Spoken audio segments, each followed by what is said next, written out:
hype. In the meantime, it is a huge day in D.C. Treasury Secretary Tim Geithner is on Capitol Hill. He's going to be testifying at a House hearing on the AIG bailout. Representative Issa released emails earlier this month that indicated the New York Fed asked AIG to keep data from the public. Bloomberg's Lizzie O'Leary is standing by with him now on Capitol Hill. Lizzie. Hey, Deirdre, yeah, Issa really kicked off this investigation into the disclosure over AIG, what the Federal Reserve Bank of New York paid to AIG's counterparties. So let me ask you, I've looked at some of the excerpts from Secretary Geithner's testimony, and he says failure to basically prop up AIG, the consequences would have been catastrophic to the economy, that it would have gone under. Do you not buy that argument? Well, what we've learned is that that wasn't the only opinion, and that, in fact, the opinions that made it clear that letting AIG fail was viable were not presented to the other Fed governors by Chairman Bernanke. They were hidden by Chairman Bernanke with By Chairman Bernanke? By Chairman Bernanke, with the obvious acquiescence of Tim Geithner, because he would have seen it. So what we have is yes, there was no other choice, because they considered no other choice. They actually stopped negotiations about what the right amount would be paid in order to pay 100%. A lot of this is not, do we bail out the banks? It's, do we bail them out at 100% with a backdoor bailout that they never have to repay? Well, what we've seen in some of these emails that you have disclosed, that your staff has unearthed, is that the folks at the Fed, their general counsel, said we had no leverage, we had no bargaining power. The BlackRock presentation says the banks wouldn't have accepted less than par. What do you say to that?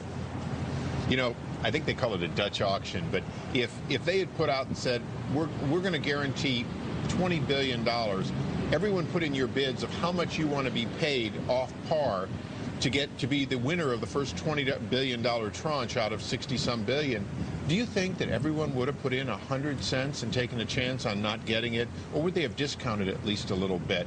There was no auction, there was no attempt to get a lower price, and that's part of the scandal. But more importantly, it's the covering up of it. If they told us we're paying 100 cents on the dollar because they think it's the right thing to do, we could have at least considered it. It was hidden.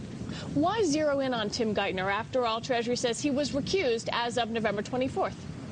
Well, you know, in the word recuse, there's a couple of questions. One of them is, if you were recused, where's the document? What were you recused from? You didn't resign. You didn't stop going to the office. So your recusal seems to be after the fact and undescribed. One of the questions that I'm sure he'll be asked today is, well, exactly how do we know what you were recused from, and did you put it in writing? I think we're going to find out it was never put in writing. After the fact, he's going to be able to say, I was recused from what I didn't want to know about. Or let me rephrase that, I didn't want my fingerprints on. But in fact, did he know about these items? Because if you know about them and you allow them to happen, then your recusal is not an explanation of a cover-up. Well, his name is not on these emails that we've seen after a certain date. November 24th is an interesting date, because the decision to pay and the actual payment of 100% goes back to September. So we're really talking about September 15th. And it's one of the concerns we have is that the Fed failed to comply with the subpoena, failed to answer questions. Tim Geithner has failed to answer questions to us. Well, he met with some of our Democrat counterparts in secret about things that went back to the beginning in September, which is really still going to be appropriately on the table today. Well, let me ask you then, should he resign? The president has to decide if he has confidence in a person based on actions beforehand. So a lot of it's going to be, how does he answer questions about what he did then and what he's done since about maintaining secrecy? You have to understand that as late as May of this year, they were demanding that the SEC lock up these documents until 2018. That happened on his watch. You're not giving us a formal yes or no, so we're going to have to watch the hearing. Deirdre, I'm going to send it back to you in New York. Thanks very much.